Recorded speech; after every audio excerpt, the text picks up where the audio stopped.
The dust had been a constant companion for 3 weeks, a fine red powder that settled in the folds of Evelyn's dress, in the lines of her palms, and at the back of her throat. It rose in gritty clouds from the wagon wheels, a merciless curtain that veiled the punishing landscape of the Wyoming Territory.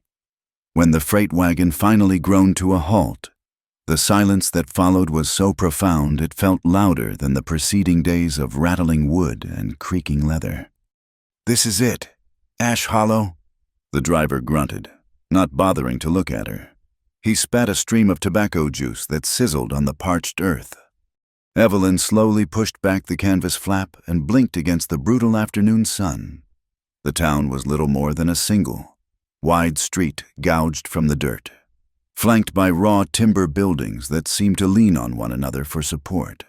A saloon, a general store, a blacksmith's forge spewing black smoke into the pale sky. There was nothing soft here, nothing green. It was a place of sharp angles and harsh light, built for purpose, not for comfort. Fear, cold and sharp, coiled in her stomach. She was a lamb brought to a pen of wolves. Her hand tightened on the worn leather of her Bible, its familiar weight the only anchor in this terrifying new world. The pages within held promises of salvation and peace, but they felt 1,000 miles away. Here, survival seemed the only prayer worth uttering. Her gaze swept the few faces on the boardwalk, men with sun-hardened skin and guarded eyes, women whose expressions were as weary as the faded calico of their dresses. They stared back, their curiosity flat and unwelcoming. Then she saw him.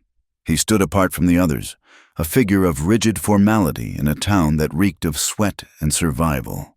He was tall and broad in the shoulder, dressed in a black suit that, despite the dust, remained impeccably clean. His hair was silver at the temples, his face a mask of stern pride, etched with lines that spoke not of laughter, but of judgment. This was Judge Merrick, the man whose letters had been brief, businesslike, and devoid of any warmth. The man who was now her husband. He was older than his photograph suggested, the nearly 30-year gap between their ages stretching before her like a barren road. He did not step forward to help her down. He simply watched, his gaze a proprietor's assessment of newly acquired goods. "You are Evelyn," he stated. It was not a question. "Yes, sir," she whispered, her voice a dry rasp. He gave a curt nod to the wagon driver. "See that her trunk is brought to the house." Then, his cold eyes settled on her again. "Come, the town is watching." He turned and walked, expecting her to follow. And she did, her legs unsteady as she climbed down from the wagon, her simple gray dress already feeling like a pauper's rags in the shadow of his authority. The whispers followed her up the street, a rustle of speculation from the women on the boardwalk. They were not judging her. She realized with a fresh pang of fear. They were pitying her. Judge Merrick's house stood on a hill overlooking the town, a stark 2-story structure that was as imposing and colorless as its owner. It was the largest home in Ash Hollow, a testament to his wealth and power. But its size offered no comfort. Inside, the air was still and cool, heavy with the scent of beeswax and something else, a lingering, unspoken sorrow. Heavy velvet curtains strangled the sunlight, plunging the rooms into a perpetual twilight. The furniture was dark, ornate, and hard, chosen for appearance rather than ease.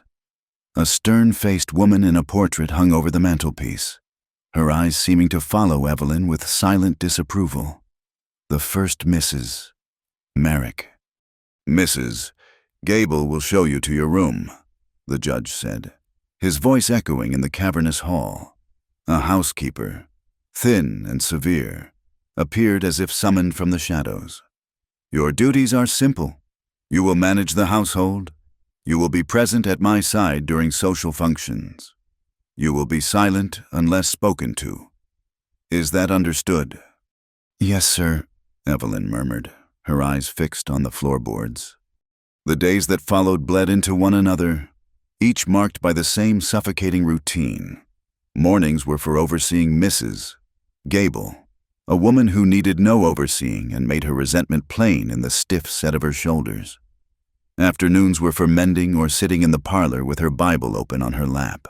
Though the words blurred before her eyes, evenings were for silent dinners. The only sounds, the scrape of silver on porcelain and the solemn ticking of the grandfather clock in the hall. The clock felt like it was counting down the seconds of her life, each tick an echo of her imprisonment. Judge Merrick spoke to her only to issue commands or corrections. He corrected the way she set the table, the way she addressed a visitor, the slight tremor in her hand as she poured his coffee. He was a man who demanded perfection, but offered no kindness in return. He did not beat her, as she had secretly feared, but his control was a different kind of violence. He controlled her movements, her words, her very existence within the cold walls of his house. The wedding night had been the starkest transaction of all. There had been no gentle words, no tender touch. He had performed his husbandly duty with a grim, detached efficiency, as if finalizing a contract. When it was over, he had simply turned his back to her and gone to sleep, leaving her to lie awake in the darkness, feeling hollowed out, shamed, and more alone than ever before. He had not touched her since. She was his wife in name, his housekeeper in practice, a ghost in her own life. The promise of marriage, of companionship, of a family, had turned to ash in her mouth, just like the name of the town she now called home. After a week of this airless existence, the household stores ran low, and Merrick dispatched her to the general store with a list and a small coin purse. The walk into town felt like a brief parole. The sun on her face was a welcome shock, the dusty air a relief from the stale atmosphere of the house. The general store was a chaotic hub of life, a stark contrast to the tomb on the hill. It smelled of coffee beans, cured leather, and spiced tobacco. Shelves groaned under the weight of tinned goods, bolts of fabric, and sacks of flour and sugar. Men in dusty hats leaned against the counter, their talk a low rumble of ore prices and water rights. Evelyn kept her eyes down, clutching her basket as she moved through the narrow aisles, keenly aware of the curious glances she drew. She was the judge's new wife, a curiosity, a specimen to be examined. She gathered her items quickly: flour, lard, coffee, a small bag of peppermint candies she bought with a coin of her own, a tiny, secret act of rebellion. As she turned from the counter, her elbow bumped a precariously stacked pyramid of canned peaches. The tins clattered to the floor, one rolling away under a barrel. A flush of hot shame crept up her neck. "Clumsy girl," the storekeeper muttered. Before she could stammer an apology, a large, calloused hand reached down and retrieved the errant can. "Happens to the best of us," a low voice said. Evelyn looked up. He was tall, with shoulders that strained the seams of his worn cotton shirt. His face was weathered by the sun, his jaw shadowed with stubble, but his eyes were a startlingly clear shade of blue, and they held a quiet kindness she had not seen since she left her home in the East. Dust clung to his worn boots, and clung to the denim of his trousers. He did not belong to the rigid, judgmental world of the town. He smelled of horses and open country. He placed the can back in her basket, his fingers brushing against hers. A jolt, small but distinct, shot up her arm. It was nothing, a simple accident, but it was the first unplanned human touch she had felt in weeks, and it left her breathless. "Thank you," she managed to say, her voice barely a whisper. He simply nodded, his gaze lingering on her face for a moment longer than was proper. There was no judgment in his eyes, only a quiet curiosity, perhaps a hint of sympathy. He then turned to the storekeeper, placing a few coins on the counter. "For the grain. Silas." He gave Evelyn one last, brief glance before turning and walking out of the store, his stride long and easy. As the door swung shut behind him, the storekeeper's wife, a woman with a face like a dried apple, leaned toward another customer. "That's Cole," she whispered, loud enough for Evelyn to hear. "Lives out by the river, keeps to himself, ever since his wife." Her voice trailed off into an indecipherable murmur. The other woman added, "I heard he got into a bad fight over in Laramie. Something about a man who wronged his family. They say he has a temper like a flash flood when provoked." Evelyn paid for her goods, her mind reeling. Cole. The name was simple, solid. The whispers painted him as a man of sorrow and violence, a man to be feared. But the eyes that had met hers held none of that. They held a quiet sadness.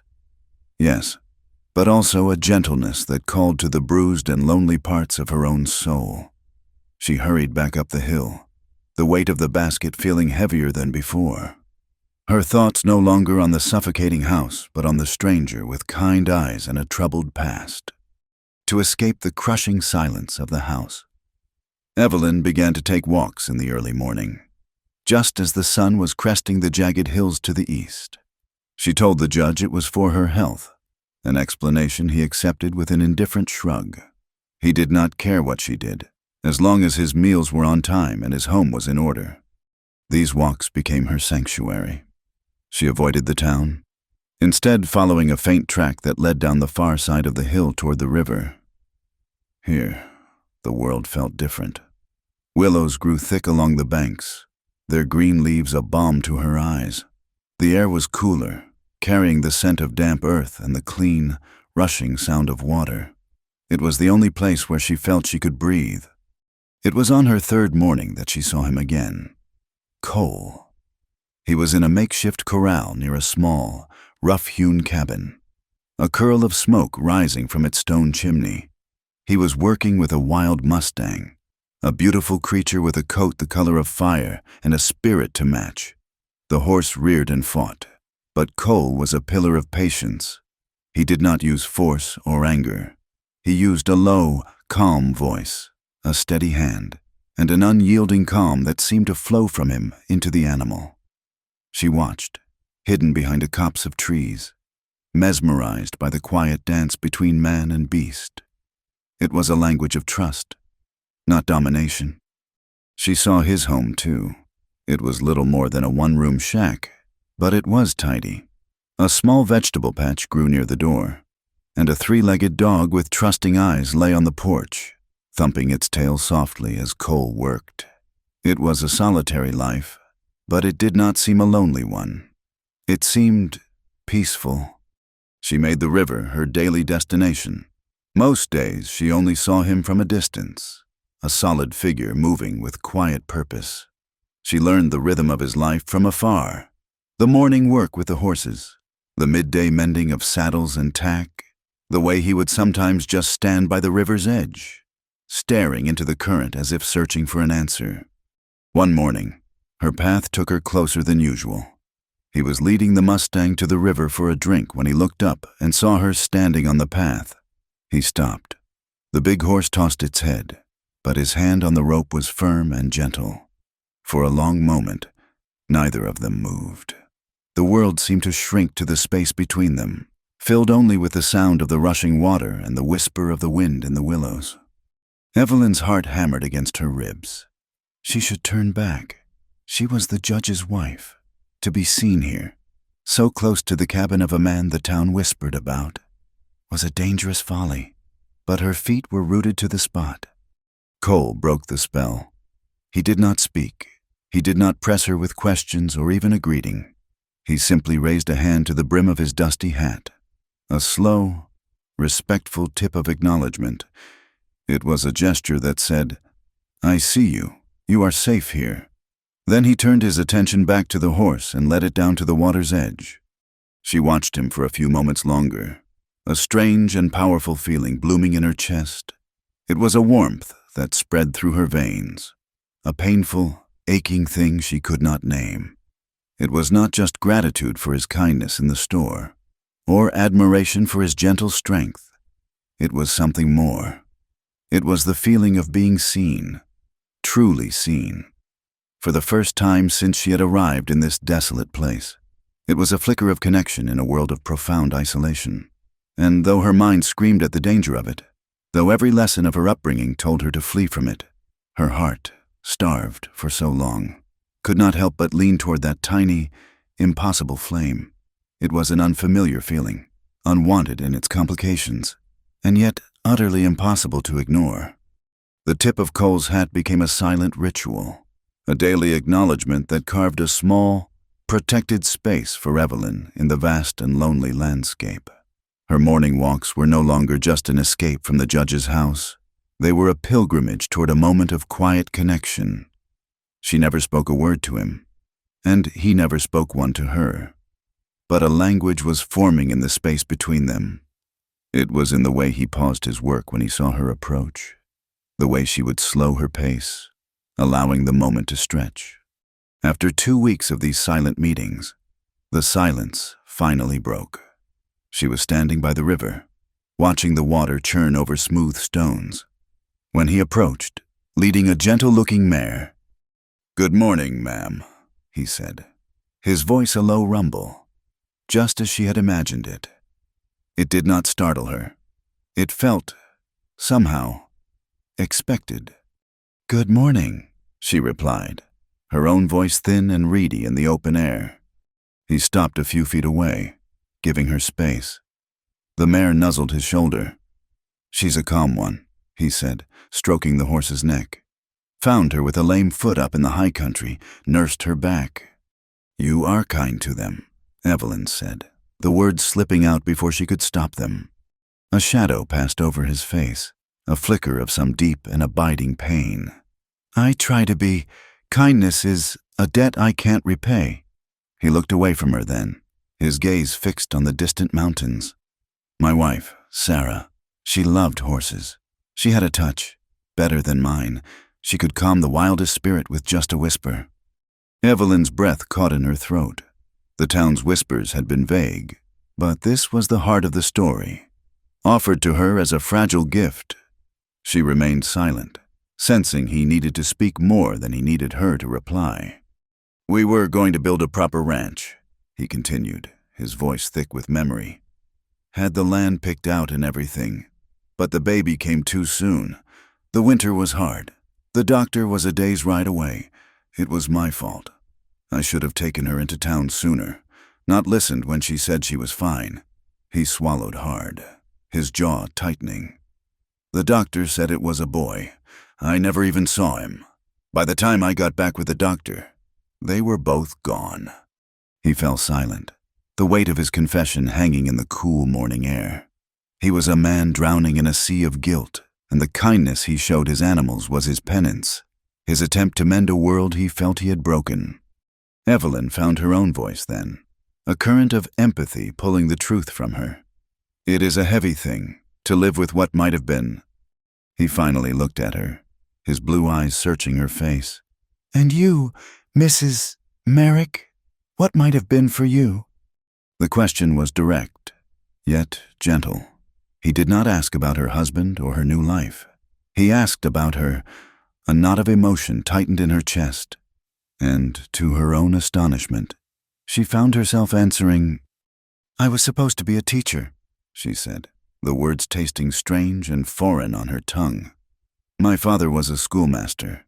He taught me everything, but he passed. And there were debts. This marriage, it was a solution."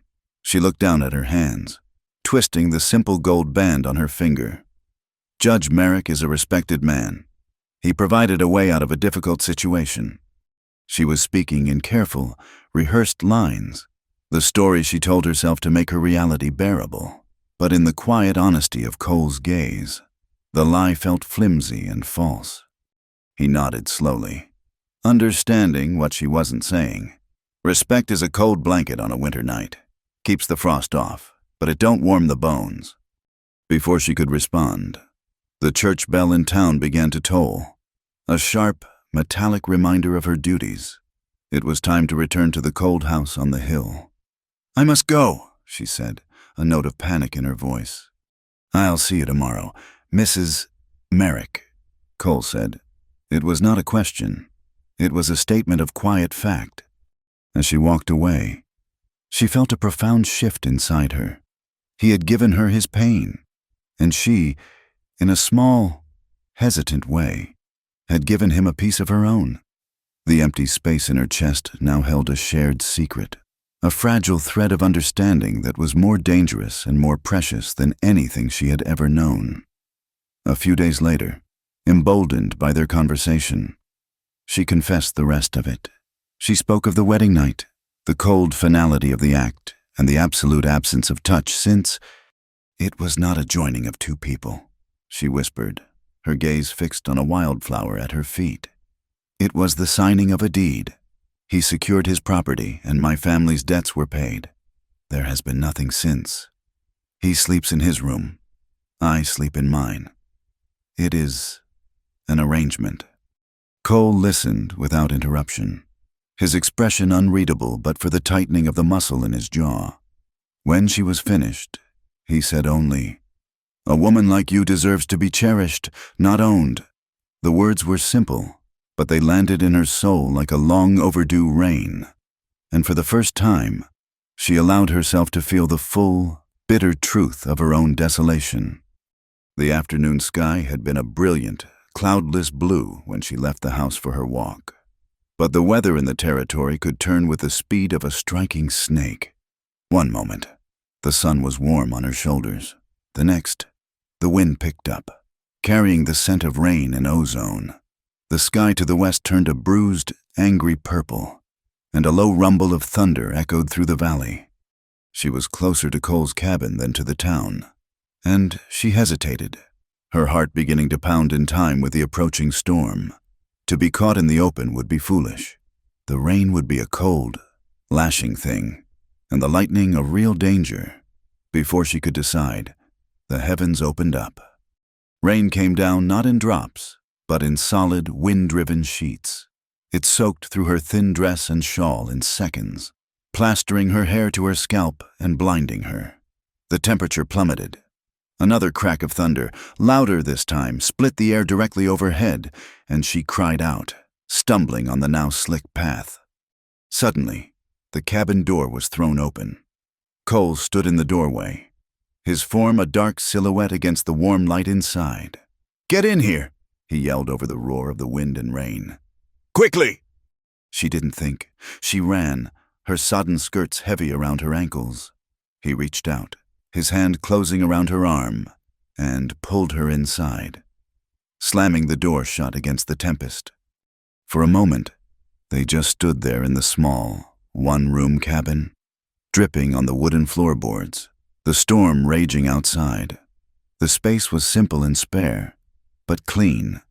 A fire crackled in the stone hearth, casting a warm, flickering glow on a narrow bed, a rough-hewn table, and a few shelves holding books and provisions. His wounded dog, whom she'd learned was named Buck, thumped his tail from his spot on a rag rug by the fire. Evelyn was shaking, not just from the cold, but from the shock of it all, the sheer intimacy of being here, in his home. Her teeth chattered uncontrollably.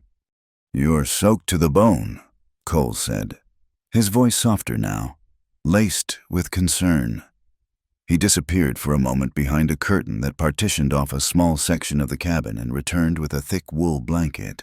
"Here, get out of that wet dress before you catch your death." He turned his back to her, a gesture of respect that made her heart ache. With fumbling, frozen fingers, she undid the buttons of her dress and let it fall in a puddle at her feet. She stood for a moment in her chemise and petticoat, which were just as wet, before quickly wrapping the heavy, dry blanket around her trembling shoulders. It smelled of wood smoke and him. "You can hang your things by the fire," he said, still not looking at her. She did as he said, her movements stiff and clumsy. When she was done, she huddled on the floor by the hearth, pulling the blanket tighter around her, trying to soak in the warmth from the flames. Cole took a seat in the cabin's only chair, a few feet away, and began to clean a piece of tack, his hands moving with practiced efficiency. The only sounds were the crackle of the fire and the drumming of rain on the roof. The silence was different from the one in the judge's house. This was not an empty, cold silence. This was a silence filled with unspoken things. with a tension that was almost a physical presence in the room. Evelyn watched the firelight play over his strong, calloused hands, over the rugged lines of his face. She felt a desperate hunger rising in her, a hunger for real affection, for a touch that was not a transaction. He must have felt her watching him, because he slowly lifted his head, and his eyes met hers across the small space. The piece of leather lay forgotten in his lap. The storm outside seemed to fade away, the world shrinking to this single, warm room. He saw the longing in her eyes. She was sure of it, because it was mirrored in his own. He rose from his chair and came to kneel in front of her. He did not speak.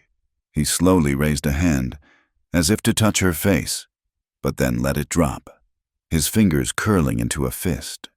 The restraint in that small movement was her undoing.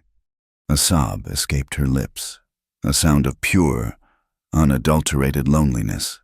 And then he did touch her. His hand came up to cup her jaw, his thumb gently stroking her cheek. It was the kindest touch she had ever known. She leaned into it, her eyes fluttering shut, and in that moment, all the rules, all the shame, all the fear, fell away.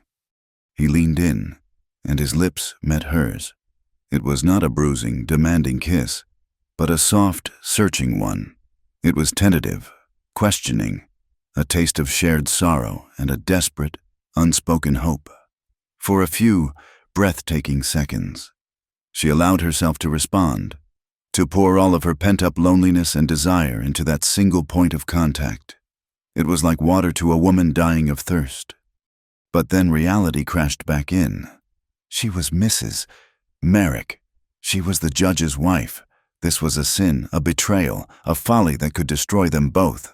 She pulled back abruptly, her breath coming in ragged gasps.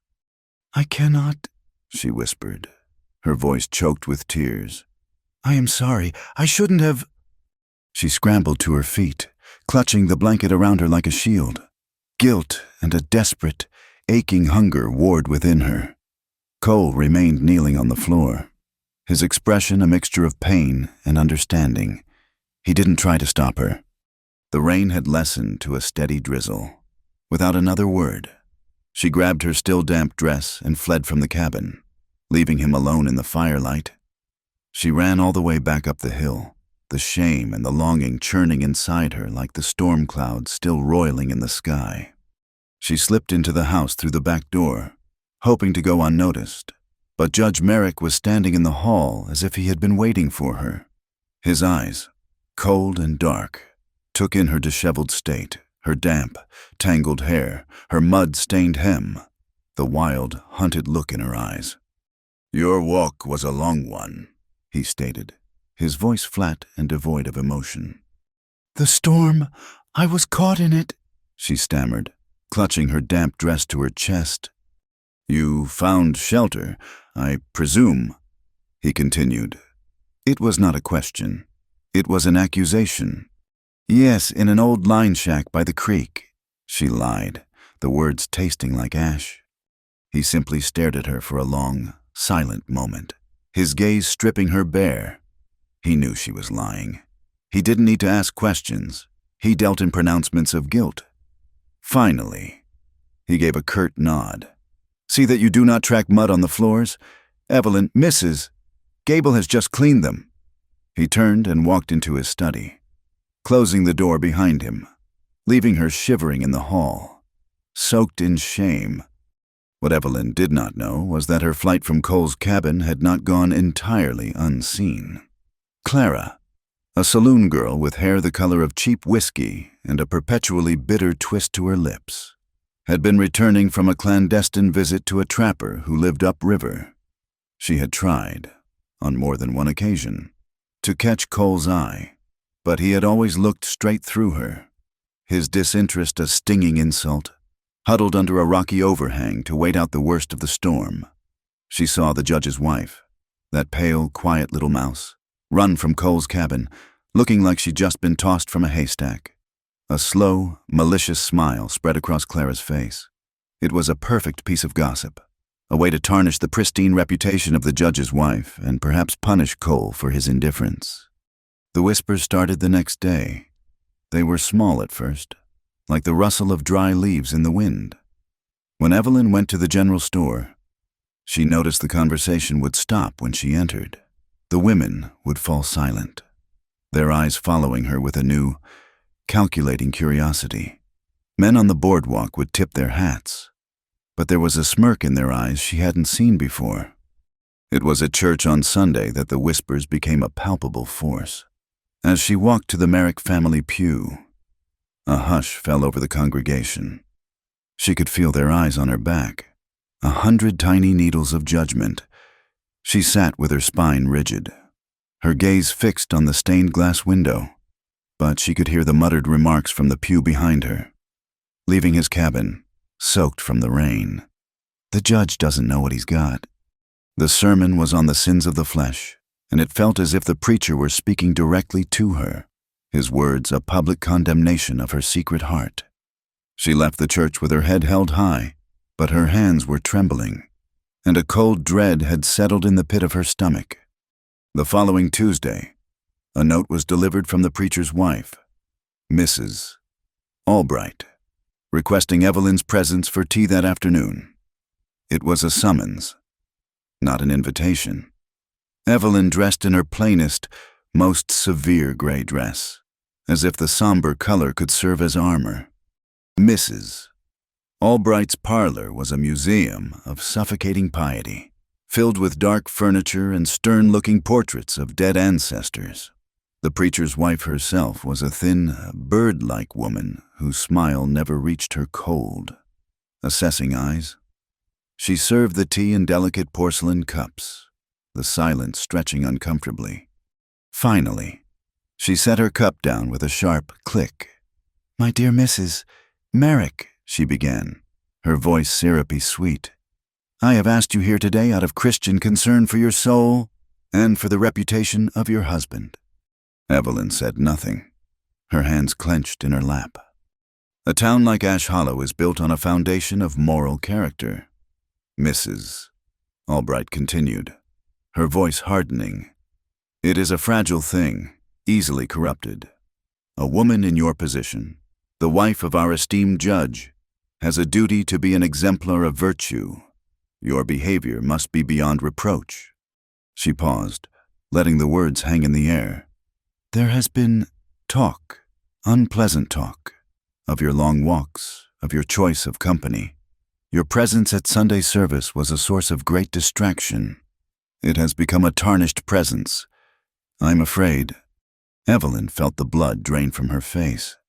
She was being tried and convicted over a teacup. "I am warning you, as a friend," Mrs. Albright said, the word friend sounding like an insult, "that you must be more circumspect. You must guard your reputation, if not for your own sake, then for the sake of the good man you married. End these solitary walks. Keep to your home and your duties. Do you understand what I'm saying, child?" Evelyn could not speak. The injustice of it all, the humiliation, the sheer hypocrisy of this woman's cruel piety, choked her. All she could do was give a single, jerky nod. Her eyes, which had been dry and burning, suddenly filled with tears. They did not fall, but they brimmed. Two clear pools of shame and silent rebellion, reflecting the cold, merciless face of the woman who had just passed judgment upon her. The tea with Mrs. Albright was not a warning. It was a verdict. Evelyn returned to the house on the hill feeling as though the word guilty had been branded on her forehead for all to see.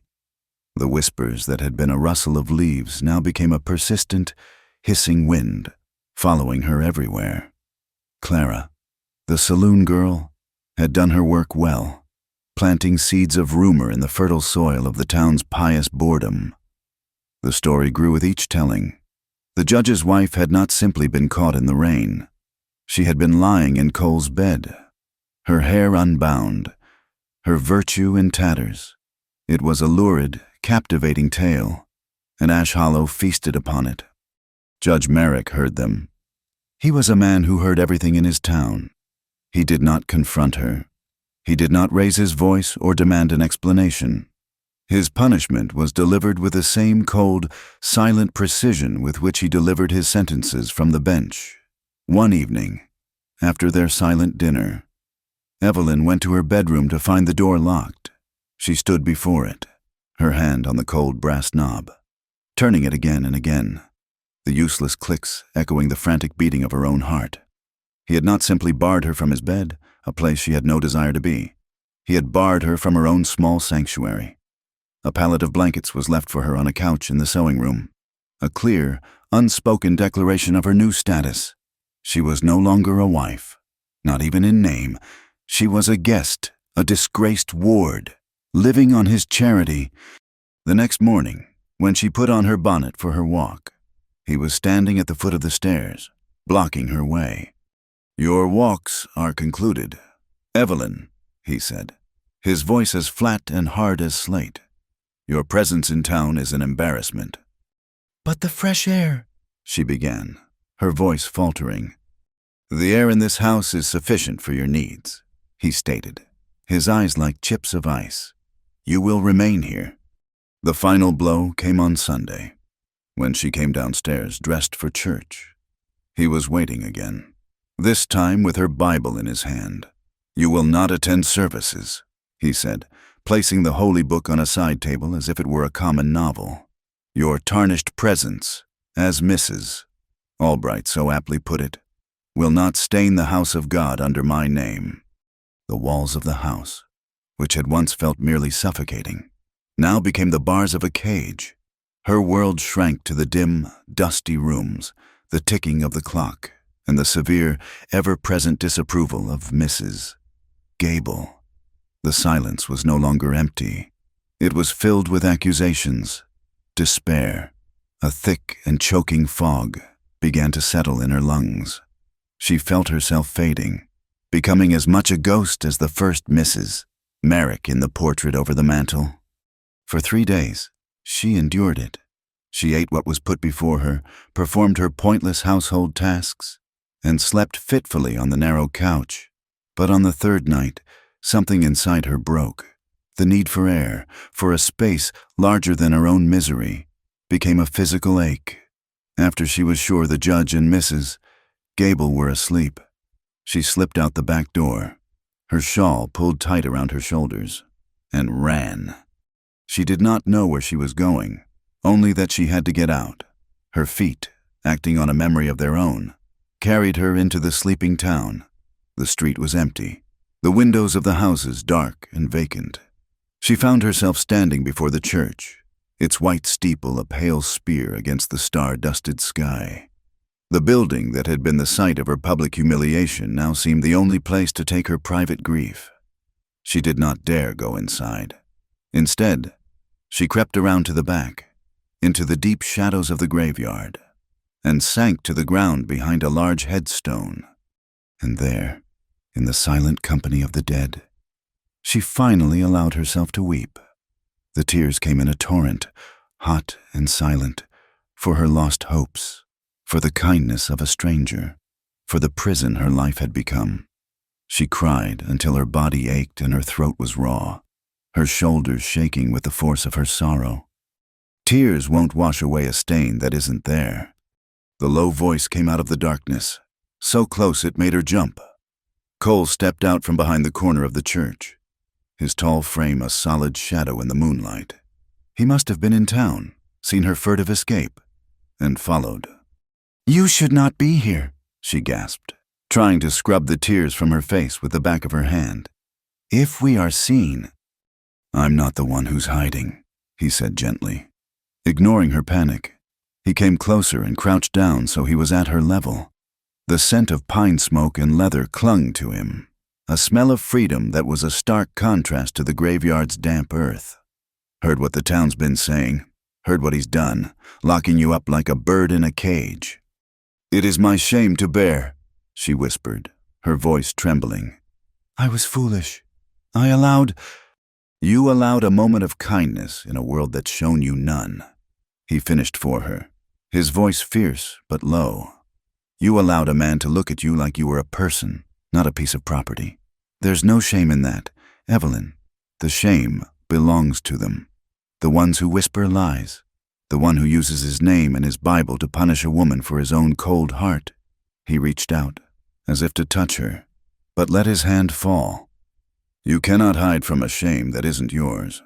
Don't let them make you carry it for them. He stood up then, a towering figure of quiet strength. Go home. Be safe, but don't believe their lies. He turned and melted back into the shadows, leaving her with the echo of his words and the cold, hard truth of them. The shame was not hers. It belonged to them. His words lit a tiny, defiant spark within her. It was not enough to keep her warm, but it was enough to see by. The next day, she could not bear the thought of another endless afternoon in the sewing room, fueled by a recklessness born of despair. She told Mrs. Gable she needed a specific thread from the general store, a lie so bold it left the housekeeper momentarily speechless, before an objection could be formed. Evelyn was out the door and walking, not to the store, but to the livery stable at the edge of town. She did not know why she went there, only that it was a place of work and honesty, a place that felt more like Cole's world than Merrick's.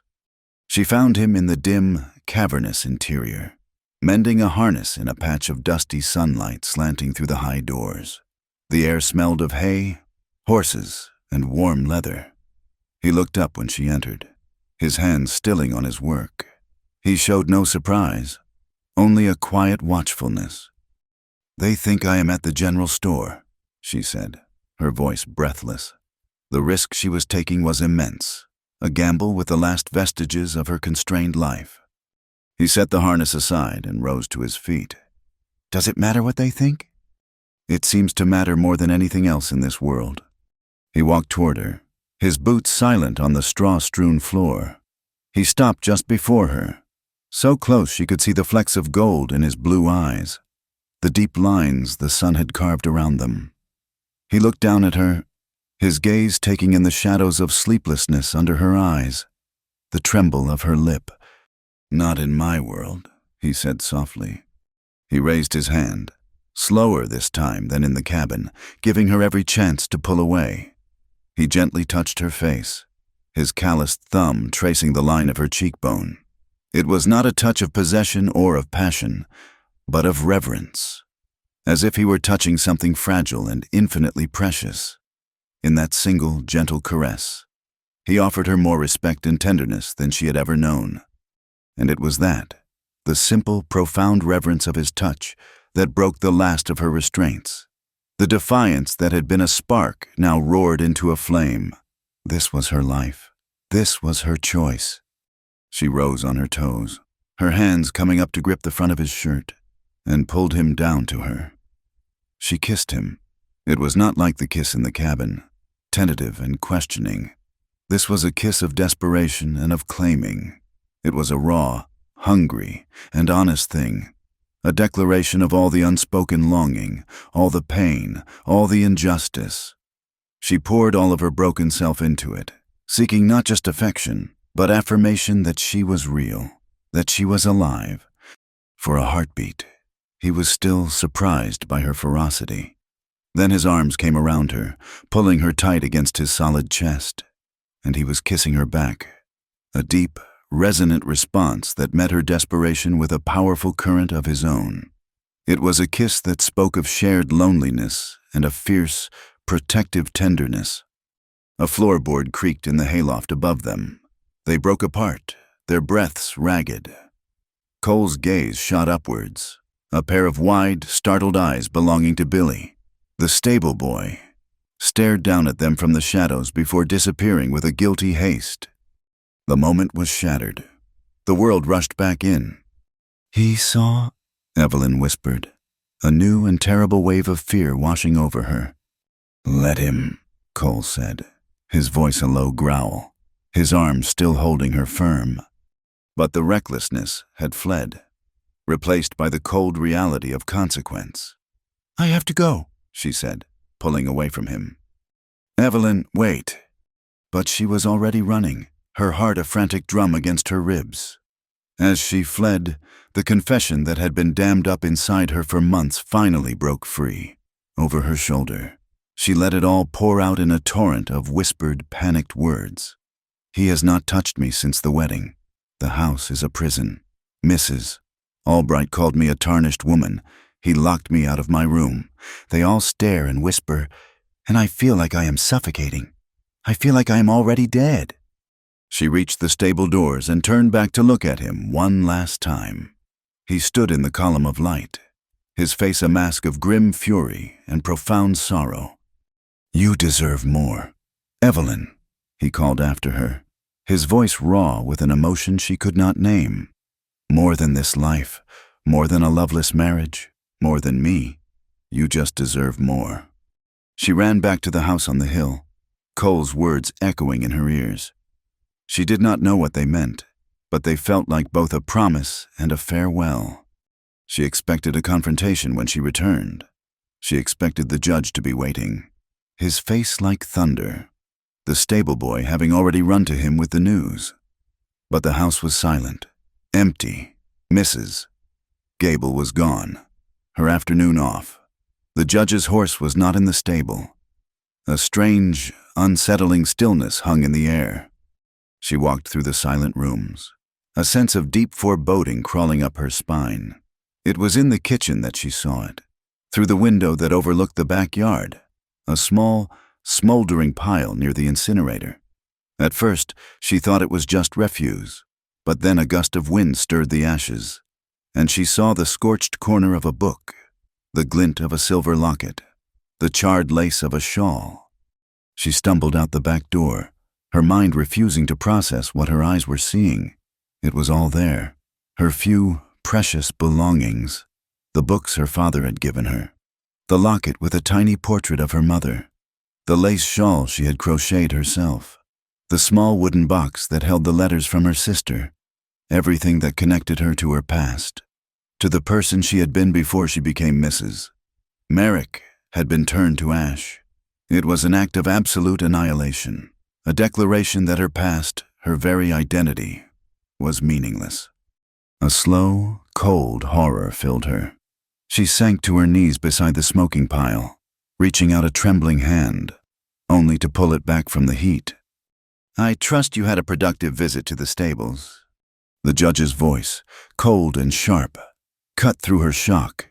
He was standing on the back porch, watching her, his face an unreadable mask of cold fury. He must have followed her. He must have seen everything. She rose slowly to her feet, turning to face him. The fear was still there, a cold knot in her stomach, but for the first time, it was mingled with something else, a pure, unadulterated rage. "You burned them," she whispered, her voice shaking. "You burned everything." "They were the trappings of a life you have forfeited," he said, stepping down from the porch, his movements slow and deliberate, like a predator closing in. "You have disgraced my name. You have brought your filth into my town and consorted with a half-wild wastrel in a common stable. You are nothing." He was in front of her now, his shadow falling over her. She did not flinch. She did not look away.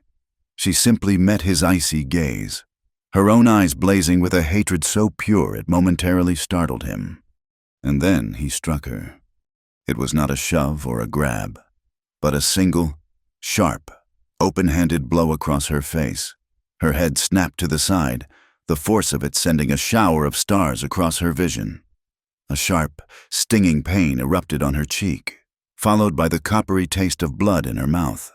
The sound of the slap echoed in the sudden, ringing silence. In that moment of shocking, brutal clarity, everything became simple. The silent judgments, the cold transactions, the suffocating control. It had all led to this. This was the truth of her marriage. This was the man she was bound to. She slowly turned her head back to look at him, her hand rising to touch her stinging cheek. He was watching her, his chest rising and falling, a flicker of something, surprise, regret in his eyes, but it didn't matter. The line had been crossed, the last thread of her obligation, of her fear-based obedience, had snapped. Without a word, she turned and ran. She did not run like a frightened girl this time. She ran with the singular purpose of a creature fleeing a fire. She ran past the smoldering ruins of her old life, out the gate, and down the hill. She did not look back. She ran until her lungs burned and her legs ached. Her path guided by instinct, she ran toward the river. She ran toward the only sanctuary she had ever known in this God-forsaken place. When she stumbled into the small clearing by his cabin, the moon was high in the sky, casting long, skeletal shadows from the willows. Cole was on the porch, as if he had been waiting.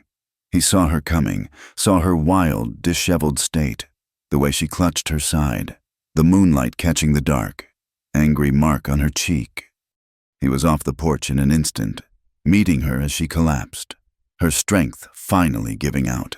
He caught her, his arms strong and steady around her.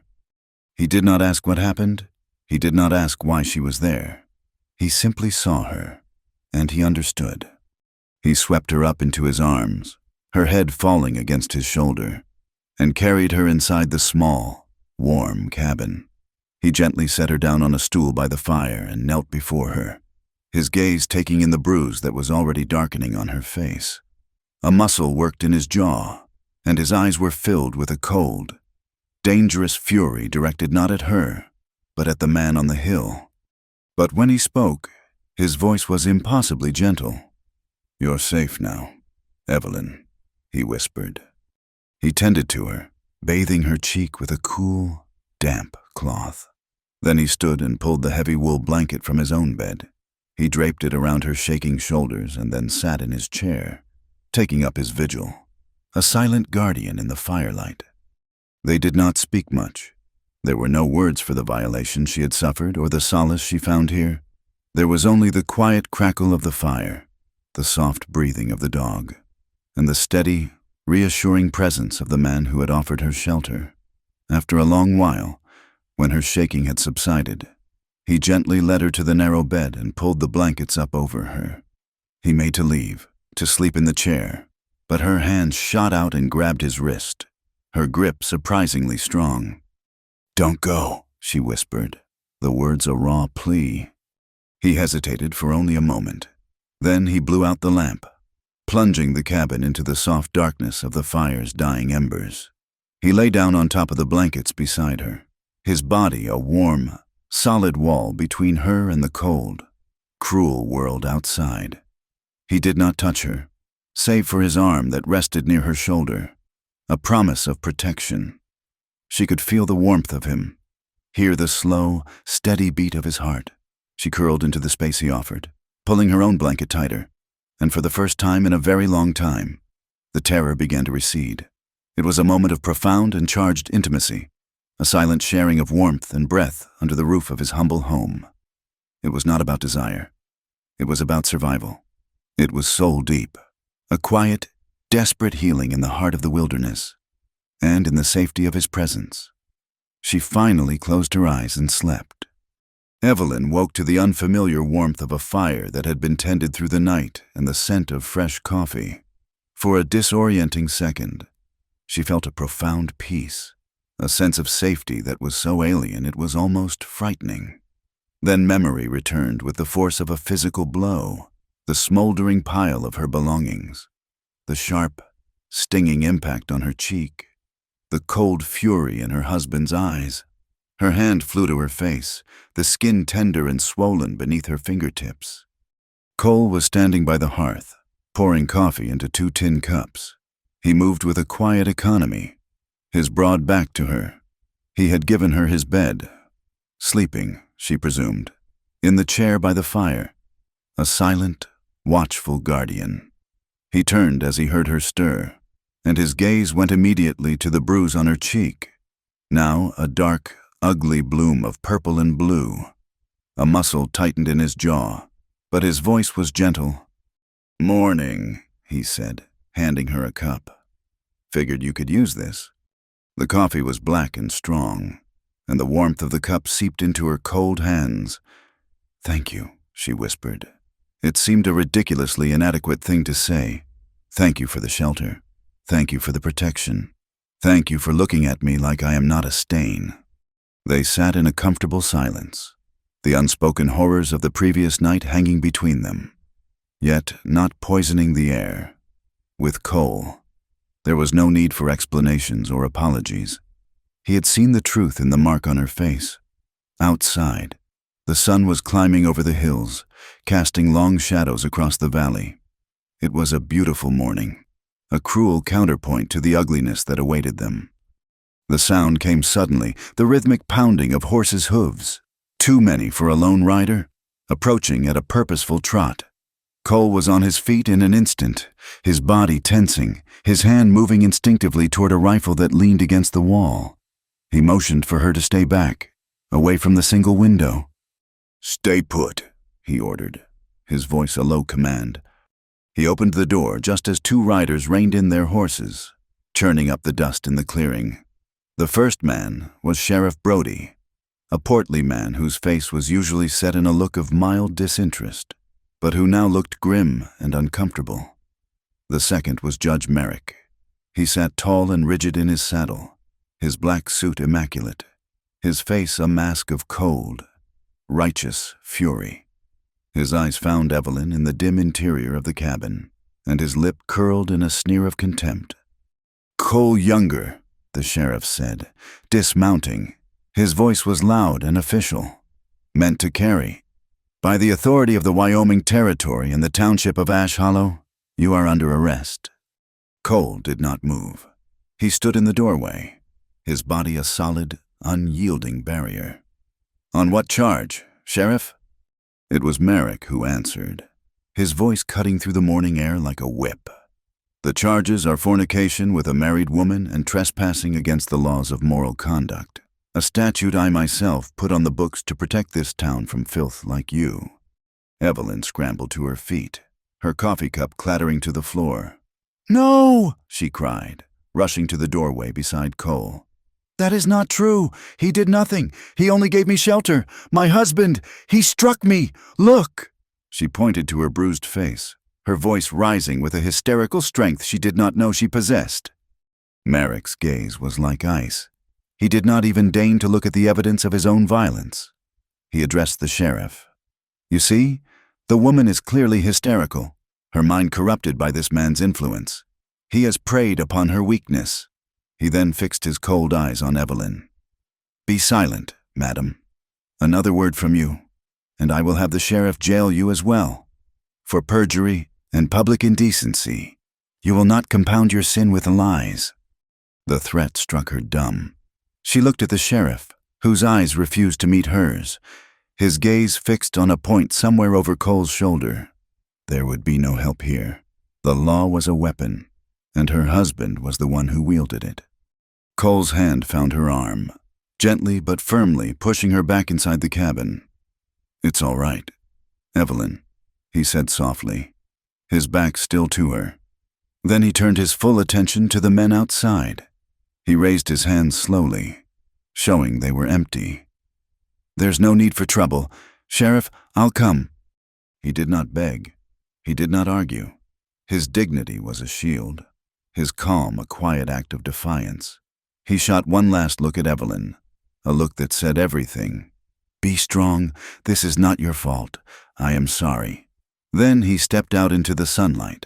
The sheriff produced a pair of iron chains, and the harsh, metallic rattle as he fastened them around Cole's wrists was the sound of a cage door slamming shut. They made him walk. Merrick and the sheriff rode on either side of him, parading him back toward town like a captured animal. They forced Evelyn to follow, a few paces behind, her presence a necessary part of the spectacle. She was the fallen woman, the scarlet letter brought to life. Her walk of shame was a public announcement of her ruin. Windows and doors opened as they entered the main street. Faces appeared, some curious, some shocked, but most wearing a look of smug, grim satisfaction. The whispers they had feasted on had now become a confirmed and glorious truth. Mrs. Albright, the preacher's wife, stood on her porch, her arms crossed, her face a mask of vindicated piety. Clara, the saloon girl, leaned against a post outside the saloon, a triumphant smirk on her painted lips. The town was a coliseum, and they were the condemned, thrown to the lions of public opinion. The procession ended at the small, squat building that served as the town's jail. The sheriff shoved Cole inside, the heavy door groaning shut behind him, the bolt sliding home with a sickening finality. Merrick turned to Evelyn, his voice low and venomous so only she could hear. "You are a disgrace," he hissed. "You are no longer welcome in my house. You are no longer my wife in any sense but the legal one that binds you to this shame. You are on your own." He mounted his horse, looked down at her one last time, and said, "Do not expect charity. You have made your bed. Now you will lie in it." With that, he rode up the hill, leaving her standing alone in the dust in the middle of the street. The town, having witnessed the verdict, now began to execute the sentence. The shunning was immediate and absolute. When she stumbled, numb and disoriented, toward the general store, hoping to buy a loaf of bread with a single coin in her pocket, the storekeeper's wife met her at the door. "We don't serve your kind here," she said, and shut the door in her face. Later that day, driven by a thirst she could not quench, she approached the public well in the center of town. A group of women were gathered there, drawing water, their chatter ceasing the moment they saw her. As she reached for the bucket, one of them, a woman whose children she had once read to, deliberately spat on the ground at her feet. The glob of spittle landed on the hem of her dress, a glistening mark of her contagion. Evelyn flinched as if she'd been struck again. She turned without a word and walked away, her throat parched, her spirit withering. Her old life was a ghost. She was banned from the church, its doors now a fortress against her sin. She walked past the small schoolhouse where she had briefly volunteered, helping the teacher with the younger children. The teacher saw her through the window and quickly pulled the curtain closed. She was an outcast, a leper, a cautionary tale whispered from mother to daughter. Alone and with nowhere to go, she found her feet carrying her back to the only place that had offered her any kindness. She returned to Cole's cabin by the river. The door was still ajar, the coffee cup she had dropped still lying in pieces on the floor. The silence inside was now a profound and aching emptiness. His scent lingered in the air, a ghost of the man who had been stolen from this place. For the first day, she did nothing but sit in his chair, staring into the cold hearth, hunger a dull ache in her belly, but despair was a luxury she could not afford. If she sat here, she would die. On the second day, a new feeling began to stir within her, a stubborn, defiant will to survive. It was not for herself, not yet.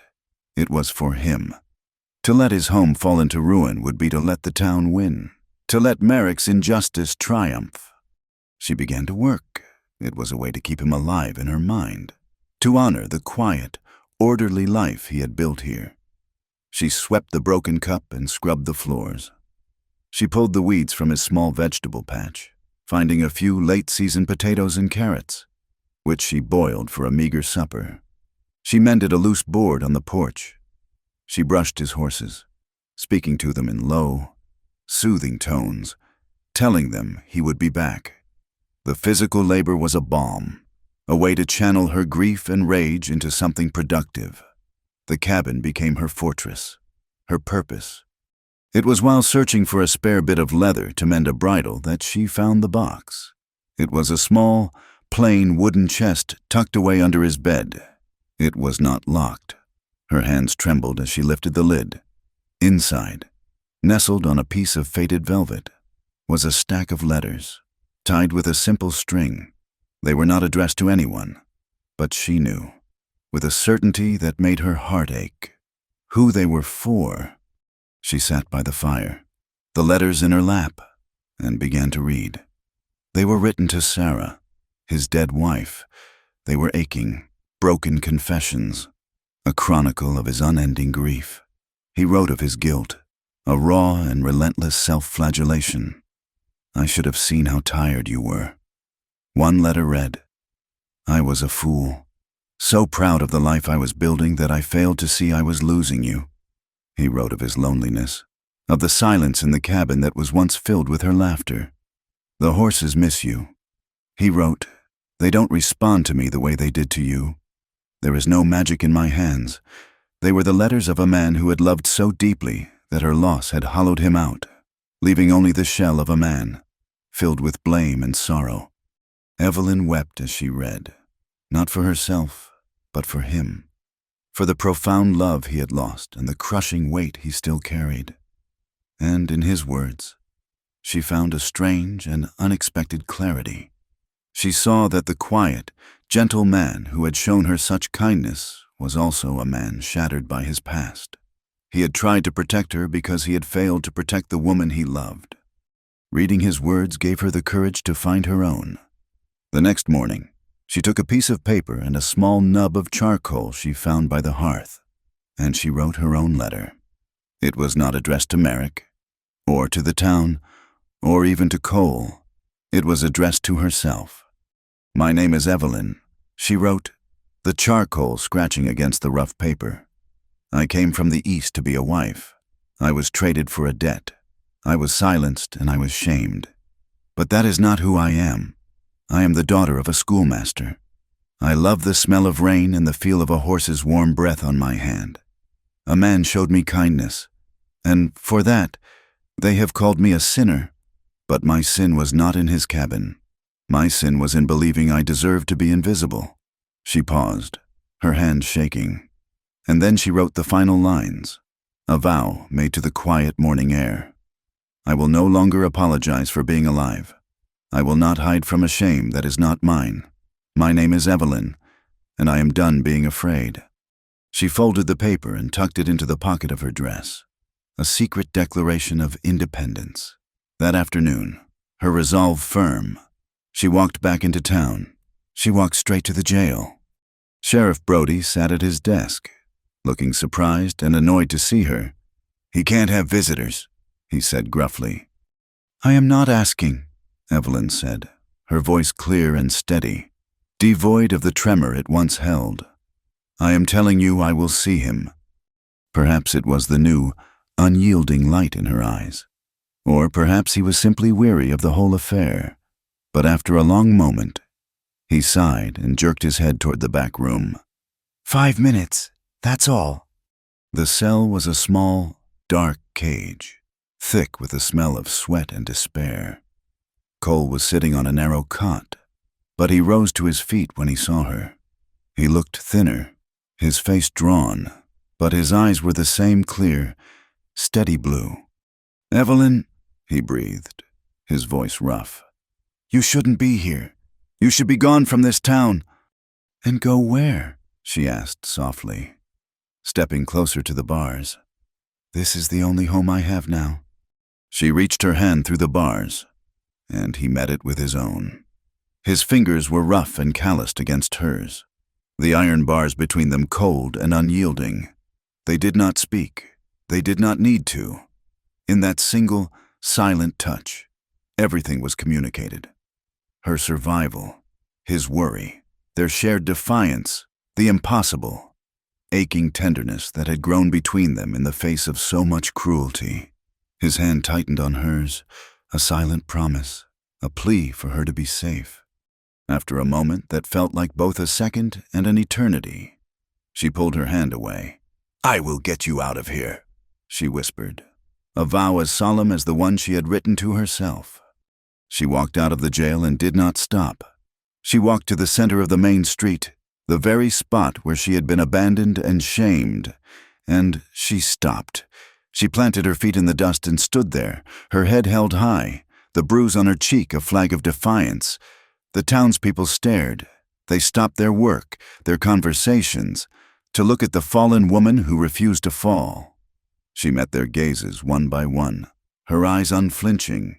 She was daring them to stare, daring them to judge. She was no longer hiding. After a long, silent minute, she began to walk again. Her destination was the row of small, weathered houses at the edge of town, where the widows and the laundresses and the other forgotten women lived. She knocked on the first door. A weary-looking woman she recognized from the market opened it, her face wary. "Mrs. Merrick," the woman said, her tone cautious. "My name is Evelyn," she said, her voice clear and strong. "I am here to ask for your help. Judge Merrick has imprisoned an innocent man and abused his power for the last time. I am writing a petition for his release and for an investigation into the judge's conduct. I am asking you, and every woman in this town who has been silenced or hurt or dismissed by his brand of justice, to sign it." The woman's eyes widened, a flicker of fear warring with a spark of something else, a long-buried hope. The fight had begun. Evelyn's petition was a spark thrown into a tinder-dry town. At first, the door she knocked on remained closed. Fear was a powerful lock, and Judge Merrick held the key to every woman's reputation, every family's security. They would offer her a sad shake of the head, a whispered, "I'm sorry, but I can't," and the soft click of a latch. But Evelyn persisted, her face set, the memory of Cole's hand in hers a source of strength that baffled and unnerved those she approached. The first signature came from Martha, a laundress with hands raw from lye and a spine made of iron. "The judge once fined my boy a week's wages for laughing too loud on a Sunday," she said, her voice a low rasp. She took the offered pencil and scrawled her name with a defiant flourish. It's high time someone reminded him God is the only judge that matters. Martha's name gave courage to another, a widow whose husband had died in Merrick's silver mine and who had been denied a fair pension. Then another. The signatures were a collection of the town's dispossessed, saloon girls who had been mistreated, mothers who had been shamed, women who were simply tired of living under the cold shadow of the house on the hill. Within 2 days, she had 12 names scrawled on the petition. It was not a flood, but it was a current, moving steadily against the tide. News of the petition reached Judge Merrick with the speed of a prairie fire. His response was not one of private anger, but of public, legal annihilation.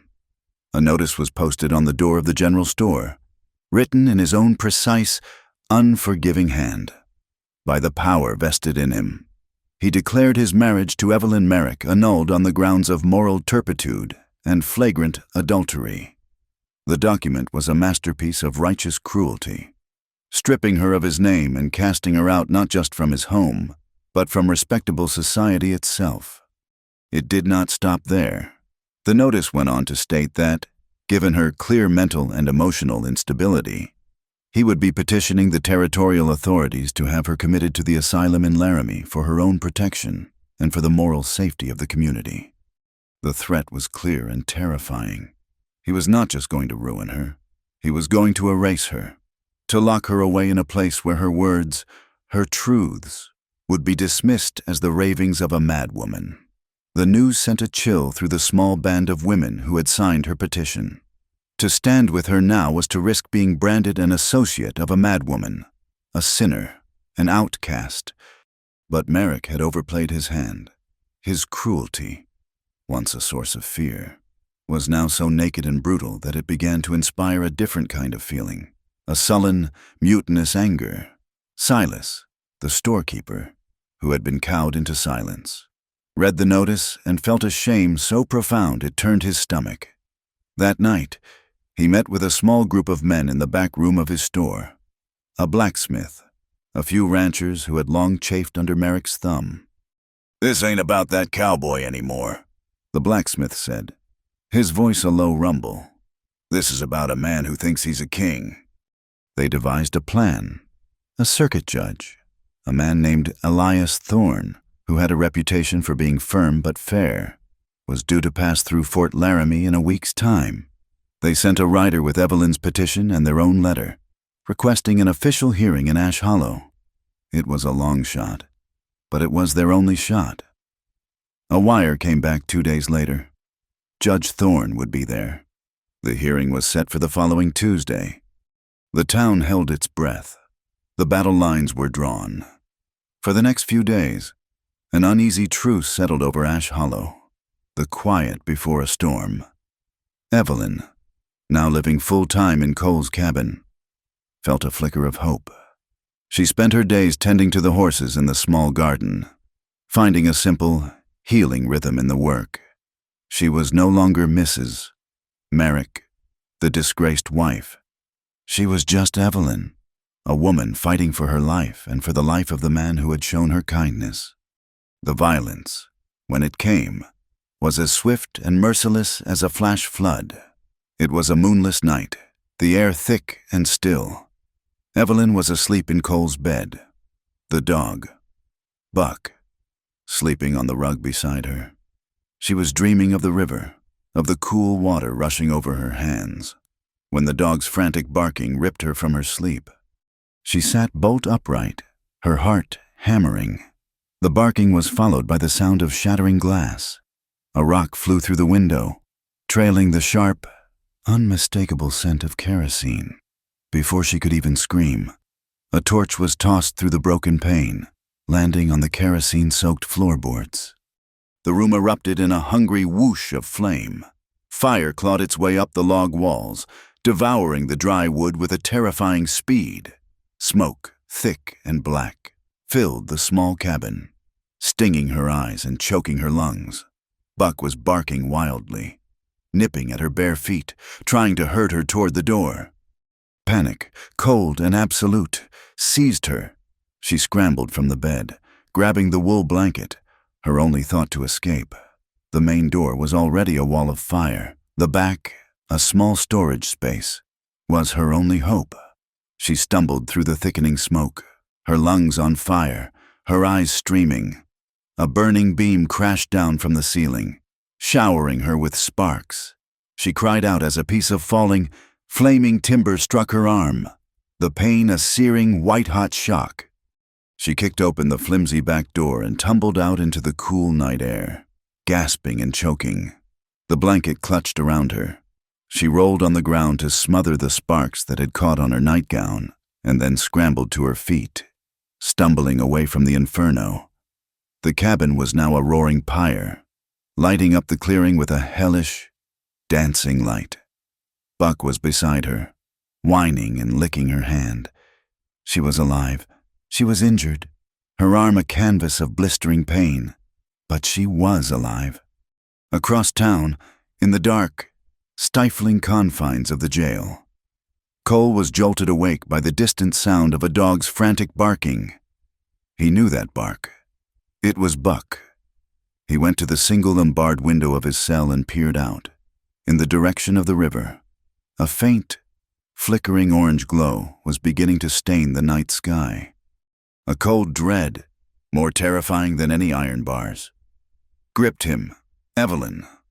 At that same moment, a commotion erupted in the front office of the jail. Shouts of "Fire!" echoed down the street. Deputy Miller, a young man with a conscience that had been troubling him for days, burst into the cell block. "Fire down by the river!" he yelled to Sheriff Brody, who was struggling to pull on his boots. "Looks like the younger cabin." As the sheriff fumbled for the keys to the main door, his back was turned. In the chaotic moment, with the whole town's attention focused on the fire, Deputy Miller moved to Cole's cell. His eyes met Cole's in the dim lantern light. With a barely perceptible movement, he slipped the key to the cell door into the lock. He did not turn it. He simply left it there, a silent offering, before hurrying out after the sheriff. Cole did not hesitate. He turned the key, the click of the lock a small, sweet sound of freedom. He slipped out of the cell and out the back door of the jail, melting into the shadows as the town's volunteer bucket brigade clanged past. He ran, not away from town, but toward the growing pillar of fire and smoke that was once his home. He found Evelyn at the edge of the clearing, a pale, ghost-like figure silhouetted against the roaring flames. She was clutching her burned arm, her face smudged with soot, her eyes wide with shock. The burning cabin, the home he had built with his own hands, meant nothing. All that mattered was the woman standing before its ruins. "Evelyn," he breathed, his voice raw. She turned, and a sob of pure, unadulterated relief broke from her lips. He was there. He was real. He crossed the clearing in 3 long strides and gathered her into his arms, holding her tight against his chest, his face buried in her hair. He felt the tremor that racked her body.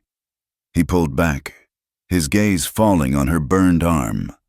A murderous rage, cold and pure, unlike anything he had felt since his wife's death, rose in his chest. "Merrick," he growled, the name a curse. "We have to go," she whispered, her voice hoarse from the smoke. "They will find you." He nodded, his jaw set. He swept her up into his arms, her pain and exhaustion making her as light as a child, and carried her away from the burning wreckage. He did not follow the river or the path. He plunged into the thick woods, moving with a sure-footed certainty through the darkness, away from the town, away from the law, up into the rocky, concealing embrace of the hills. He took her to a place he knew from his trapping days, a shallow cave hidden behind a curtain of ancient junipers. It was not much, but it was dry and sheltered. He gently set her down, his touch infinitely tender. He tore a strip from his own shirt and, after examining the burn on her arm with a gentle touch, carefully wrapped it. They huddled together in the cool, dark silence, watching the distant glow of the fire fade as the townspeople finally brought it under control. The smoke was a hazy veil across the stars. There were no words between them. The night's violence had stripped away everything but the essential. All that was left was this: 2 people, alone against the world, finding refuge in a hollow of the earth. When the last of the embers had died, and the moon had risen to cast a pale, silver light into their hiding place, he turned to her. He did not speak. He simply looked at her, his eyes asking a question she had been waiting for her entire life. She gave him his answer by raising her uninjured hand to his face, her fingers tracing the rough line of his jaw. He leaned in and kissed her, and it was a kiss of raw, desperate honesty. It was a kiss of rage and of solace, of grief and of a fierce, defiant joy. His hands moved over her, gentle but sure, and he laid her back on the sandy floor of the cave, in the soft, forgiving darkness, under the silent watch of the stars. They finally came together. It was not a gentle union. It was rough and honest and elemental, a claiming of life in the face of death, a desperate, beautiful act of 2 souls refusing to be broken. As he moved within her, a gasp escaped her lips, a sound that was half pain, half pleasure, half a lifetime of loneliness finally being filled. She looked up at him, a shadow against the star-dusted sky, and a slow, teasing smile touched her lips. "You shouldn't have watched," she whispered, the words a playful ghost, a final, definitive reclaiming of a moment of shame, now transformed into the beginning of her salvation. Later, as they lay tangled together, his arm a warm, heavy weight across her waist, she began to weep. They were not the silent, shame tears she had shed in the graveyard, but deep, shuddering sobs of release. It was the weeping of a woman who had, for the first time in her life, felt what it was to be truly seen, truly chosen, truly loved. He held her, stroking her hair until the sobs subsided. "It's all right," he murmured into her hair. "I've got you." "What will we do?" she whispered, her voice thick with tears and exhaustion. He was silent for a long moment. Then he raised himself on one elbow and looked down at her, his face serious in the moonlight. "We'll fight," he said, his voice a low, steady vow. "They want to burn us to the ground. They want to lock us away. We'll show them we are not so easily erased. We will fight them, Evelyn. Even if it kills me, I swear to you, we will fight." While they hid in the hills, a different kind of fire was being kindled in the town below. Clara, the saloon girl, had watched the flames devour Cole's cabin from the doorway of the saloon. The sight of the inferno, the knowledge that the judge's pale, quiet wife was likely inside, turned her triumph to a sick, curdling horror. Her petty jealousy, her careless lies, had led to this. This was not gossip anymore. This was blood. The next morning, her face pale beneath her rouge, she walked not to the saloon, but to the preacher's house. She found Reverend Albright in his study, staring out the window, his Bible open but unread on his desk. "Reverend," she began, her voice trembling, "I have a confession to make, a terrible one." She told him everything. She told him about her jealousy of Cole's indifference, her resentment of Evelyn's quiet grace. She told him she had seen Evelyn leave the cabin. Yes, but that was all. The rest, the stories of trysts and unbound hair and secret passion, she had invented it all. It was a lie, she sobbed, the words tearing from her. "I made it all up out of spite, and now that poor woman might be dead because of me." Reverend Albright listened, his face growing grimmer with every word. He had been a willing instrument of his wife's piety, a mouthpiece for Merrick's cold version of justice. He had preached fire and brimstone at a woman who had been seeking only shelter. He had seen the bruise on her face that Sunday and had chosen to believe it was a mark of her sin, not her husband's cruelty. Now, confronted with Clara's confession and the smoking ruins of the cabin, he saw the truth. Merrick was not a pillar of the community. He was a tyrant, and he, the town's spiritual leader, had been his willing accomplice. He looked at the weeping saloon girl, then at the Bible on his desk. His path was clear. "Go home, child," he said, his voice heavy. "Pray for forgiveness. I know I will be." That afternoon, the preacher began to walk. He did not go to the powerful or the wealthy. He went to the blacksmith, to the storekeeper, to the ranchers who grazed their cattle in the hills. He went to the quiet men and women of his congregation who had felt the judge's grip tighten around their town for too long. He did not preach. He simply told them what Clara had confessed. He told them what he now believed to be the truth. A storm was coming, he said, and it was time for the good people of Ash Hollow to decide which side they were on. The arrival of Judge Elias Thorne was a quiet affair, marked not by fanfare but by the weight of his presence. He was a tall, lean man, with a face weathered by the prairie sun and eyes that missed nothing. He did not stay at the judge's house on the hill, but took a room at the boarding house, a decision that sent a clear, unspoken message of impartiality through the tense town. The hearing was to be held in the church. On the morning of, the blacksmith and Silas, the storekeeper, went up into the hills, following a set of discreet directions from Deputy Miller. They found Cole and Evelyn huddled by a small, smokeless fire in the mouth of the cave. Evelyn's arm was wrapped in a dirty strip of cloth, and there were dark circles of exhaustion under her eyes. But her gaze was steady, her spine straight. When they walked back into Ash Hollow, the town fell silent. They were not prisoners this time. Cole walked tall and free, his hands unbound, his eyes scanning the faces in the crowd with a cold, assessing gaze. Beside him, Evelyn walked barefoot, her feet dusty and cut from the rocks. The scorched sleeve of her dress revealed the angry, blistered burn on her arm. Her hair was unbound, falling in tangled waves around her shoulders. She was not the pale, timid creature who had arrived in a freight wagon. She was a survivor, scarred and barefoot, and her very presence was an accusation. The church was filled to bursting. Every pew was packed, the air thick with the scent of dust, sweat, and nervous anticipation.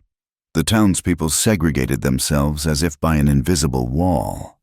On the right sat Judge Merrick, flanked by his few remaining staunch supporters, Mrs. Albright, the banker, a few wealthy ranchers. On the left sat the others, Martha the laundress, the blacksmith, the storekeeper's wife, a collection of saloon girls, widows, and quiet men who had finally had enough. It was the physical embodiment of the town's divided soul. Judge Thorne sat not in the pulpit, but at a simple table set before it, making the proceeding feel less like a sermon and more like a reckoning. He called the hearing to order with a single rap of his knuckles. Merrick was allowed to speak first. He rose, a figure of black-clad authority, and laid out his case with cold, legalistic precision. He painted Evelyn as a weak-minded, morally corrupt woman, easily swayed by the attentions of a known scoundrel. He spoke of his duty to protect the town's moral fiber, his Christian obligation to purge such sin from their midst. He presented the annulment and the request for her committal to the asylum as acts of civic duty, of mercy. He never once looked at Evelyn, speaking of her as if she were an object, a piece of faulty evidence to be catalogued and dismissed. When he was finished, a satisfied silence fell over his side of the church. The case seemed, to them, open and shut. Then Judge Thorne turned his calm, assessing gaze to Evelyn. "The floor is now yours. Miss," he said, his use of the neutral title a small, significant rejection of Merrick's claims. All eyes turned to her.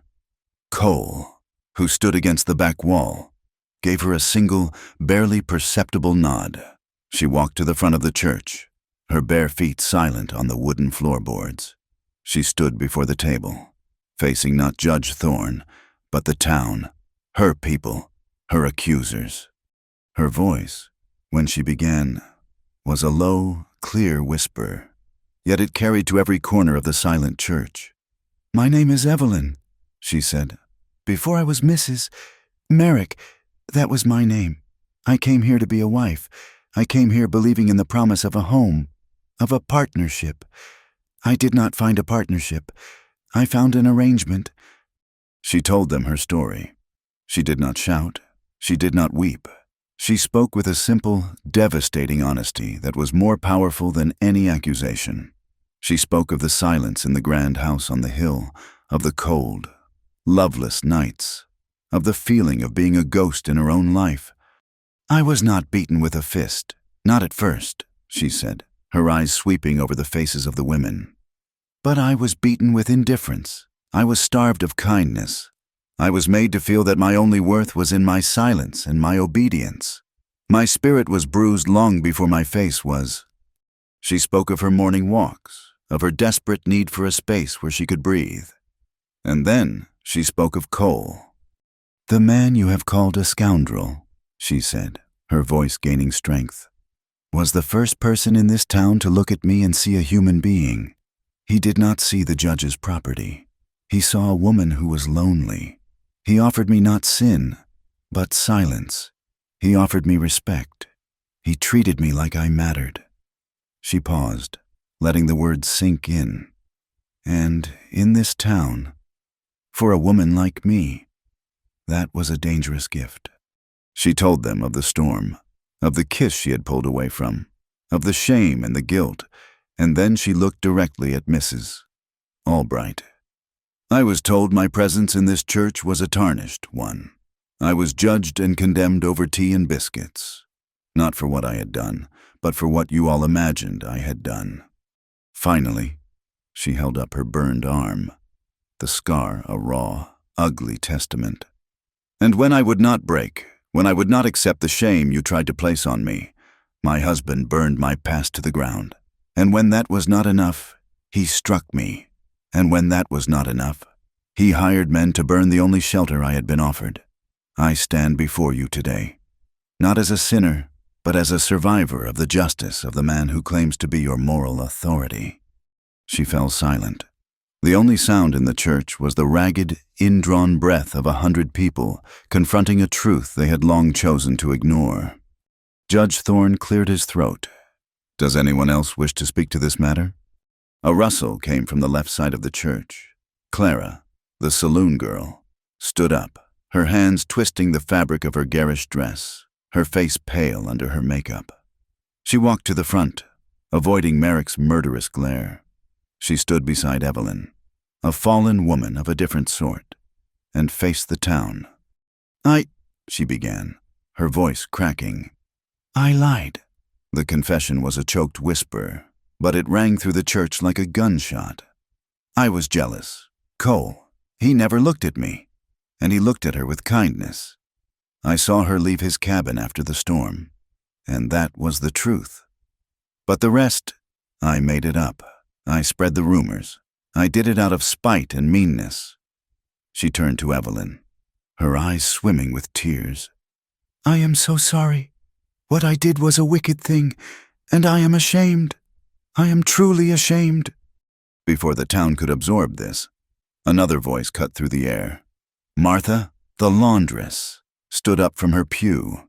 Judge Merrick's justice is for the rich and the powerful, she said, her voice rough but strong. He fines the poor for trifles and protects the men who cheat their workers. He is not a servant of the law. He is a king on a hill. Another woman stood, the widow from the mine. He told me my husband's death was an act of God, not a result of his rotted support beams. He denied me my pension and told me to be grateful for the charity of the church.